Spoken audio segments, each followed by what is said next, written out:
Hey, welcome back, y'all, man. Pimps, Players, and Hustlers Fantasy Football League, season number 10, Commish message, week number 1. Want to welcome everyone back for another great season. And we got, the treasure in the house for the week 1 Commish in the message. house, despite my brutal loss this week. But that shows. Win or lose, I'm here. Yes, that shows dedication. Other than, are you quitting? I mean, you said on the boards you were quitting. I felt like quitting. I'm not going to quit, but I definitely felt like it. And you're no Foster. No, I'm no Foster. But I fucking hate this game, I must say. I hate it, but I love it at the same time. I'm sure all of you can relate.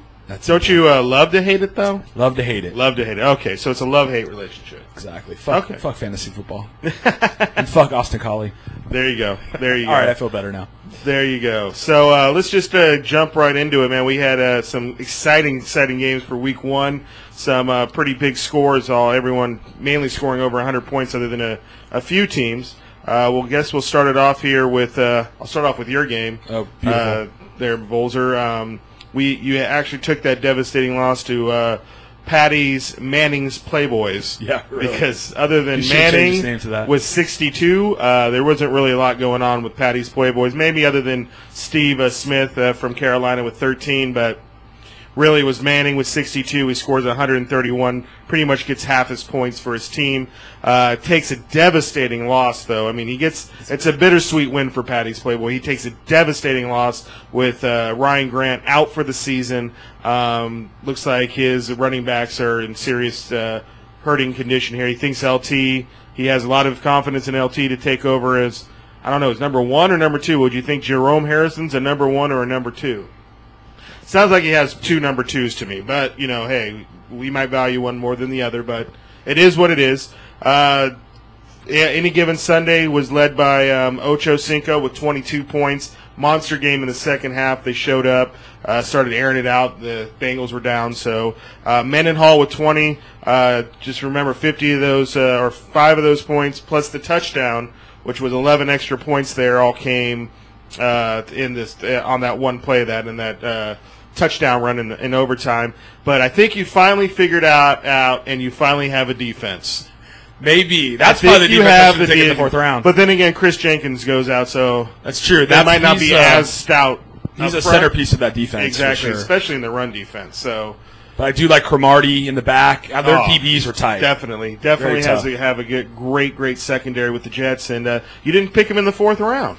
Imagine you got that. great value for him at the right time, too. You had great value, so that's excellent. Pittsburgh's D was looking pretty good this year, too. But not 4th round worthy. Wait until Polamalu goes out, and we'll see how that I know. He is definitely the X factor of that defense. Definitely. So that was pretty much your game summed up. Devastating loss to you. I know usually when you score 124 points, you should be getting the win. But, that's the way fantasy football works sometimes, and times that you should win, you don't, and other times that you shouldn't win, you do. So, true that. What game are you going to talk about there? Well, I guess since you segued into times when you shouldn't win and you do win, I'll start with your game. Collar Papa Pimps for Sac Valley Players, and, Collar Papa Pimps threw in a decent game. Miles Austin had a big game, 21 points, definitely a big target for that offense in Dallas.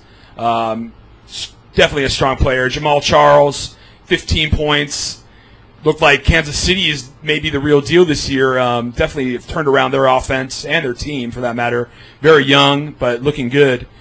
Sac Valley Players, I think that they're still trying to recover from that draft. Hey, guys. I think his mind was on something else besides football that night. I'm not sure. Definitely on something else. But he despite trying to recover from that brutal draft, 78 points was a little rough, but we'll see what happens. He is active on the waiver wire, and, trying to turn that around. You can bounce back from a bad draft. Just ask me. Definitely. All right, back to you, Lump. All right, man. So next game here we're going to get into is the Mollywoppers against the unregistered sex offenders. Mollywoppers was the Guru's pick for highest score of the week. Did not happen for him. Shows how much the Guru knows. Yeah, the Guru doesn't know shit. But anytime the Guru has you as the highest scoring team, you can almost guarantee you're going to lose that week. But that was standing. Schaub pretty much and Johnson combo didn't come through for him. It was a running game. Arian Foster on his bench was yeah, no, that's harsh. That takes a hit in the old coaching rank too. But Ronnie Brown showed up with 14 points for him. Gates, his leading receiver, actually with 13 points. Team, I still like the team's team. His team's still pretty solid. Just didn't show up against the USRO. Duke likes to call him Cutler with 47. He thinks he's so freaking great, but I think that was a combination of the opponent that they were playing in the Lions and being at home. They got stuffed on the one with Forte, so I don't like the Bears, but you know what? He might do it. Nix comes through with him with 3 touchdowns, 75 yards receiving, scores him 25 points. Packers D, pretty solid with 16 points, and he pulls out that win against the Molly Whoppers, sending them to 0-1 and setting up a showdown with me and him to go undefeated, start off the season 2-0. It will be interesting to see the impact that Houston's running game has on the Schaub-Johnson connection this year. Oh, definitely. Oh, yeah. But you figure with a better running game, that's going to add for bigger pass plays, or you might not throw as much, but you should be getting more, bigger pass plays. The play action, the 50-yard, 60-yard bombs.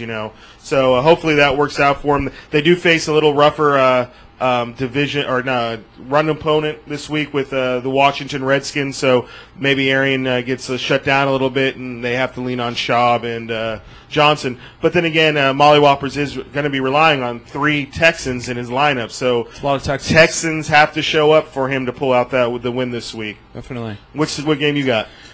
I got Lada and Papa's Rat Pack. Lada finally looking strong this year. Has almost matched his win total for the last 2 years with that first victory. You got to give it up to Lada.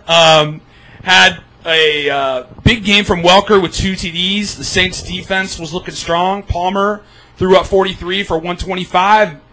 Definitely a strong victory. Papa's Rat Pack did not show up. 67 points there. No Sean and Anquan both, had a decent game.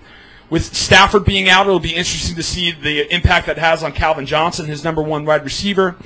And I have to wonder, based on Papa's Rat Pack being the defending champion, why he wasn't on the waiver wire early this year picking up Jackson. Well, that's easy because the old man got lucky. He rolls with his lineup. He still doesn't understand the waiver wire. He doesn't understand the importance of a waiver wire or a free agent. And, the guy doesn't check his the webpage pretty much until Saturday or Sunday morning. So still the old man is still up to his old tricks, I guess. I don't know if they're tricks, just his own ignorance on how fantasy football works. He's won himself a championship though, so at least he's got that going for him. He's got that. He's on the trophy. Yes, he's on the trophy. So 9th year winner. Back to you. Oh, back to me. Okay, and then the last game I got here, we're going to go with the Juggernauts. Matt Foster against Brewdogs Darren. Rivers shows up huge. Kind of was waiting in the water there the first half. Second half comes out, has to start passing the ball. Ends up with 41 points. Forte has what I think is going to be his best game of the season. I don't see Forte having another 32-point game. So I could be wrong, but I just don't see it happening. But good pick on there, man. He did show up week 1 for you. And then Bears defense, again, this has to do with the opponent they were playing. If they could score 22 points like they did against Detroit, against Dallas, then it'd make me more of a believer in them. But, hey, he got the points this week. He actually won the cash, so congratulations to that. $173. How y'all liking the new weekly prize? Up there, man, just under $200 for a weekly prize, a little bit better than just under $100, so definitely worth it. And then Clark, Dallas Clark, true and steady, 14 points. Solid. I mean, pretty much lock him in for 10 points a week. So he pulls out that. Brewdogs, Brady and the Patriots defense. Pretty much other than that, they shit the bed. Brady with 43, Pats with 23, and he scores 103 points, and he takes that loss. But looks like he's in some trouble, too. Wide receiving core on the Brewdogs is not looking too strong, but it's only week 1, so maybe they can turn it around.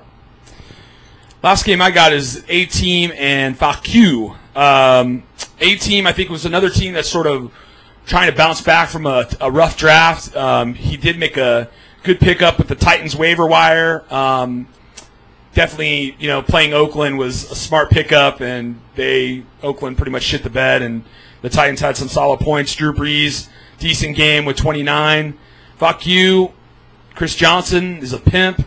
Obviously, the consensus number one. And showing why he's the number one. Yeah, pick. and he showed it again. Again, but it was against the Raiders. Oakland. Let's see what he does this week against Pittsburgh. That's right. Yep. It will be interesting. Pittsburgh's defense, very strong, especially their run defense, so it will be interesting.